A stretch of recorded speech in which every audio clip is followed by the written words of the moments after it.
Dans les hauteurs du ciel, où les nuages comme des émeraudes scintillaient sous le soleil, une femme inspirante volait à bord d'un avion. Sa veste en cuir brillait sous la lumière, ses cheveux courts et courts courtivaient le vent. C'était Amelia Earhart, la première femme pilote au monde, qui préparait à traverser l'océan Atlantique. Il y avait longtemps, les cartes du ciel n'existaient pas, et la navigation était un défi immense.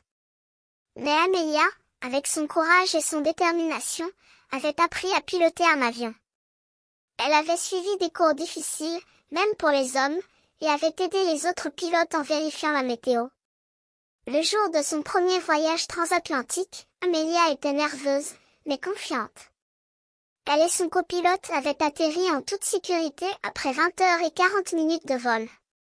C'était un exploit qui aurait fait oublier qu'il s'agissait d'une femme à la barre de l'avion. Mais Amelia n'avait pas cessé de s'efforcer. Elle avait décidé de traverser l'océan Atlantique une nouvelle fois, seule cette fois. Le ciel était son domaine, et elle refusait de laisser personne douter de ses capacités. Après 14 heures de vol, Amelia était arrivée à destination. Elle était la première femme pilote au monde à avoir traversé l'océan Atlantique seule.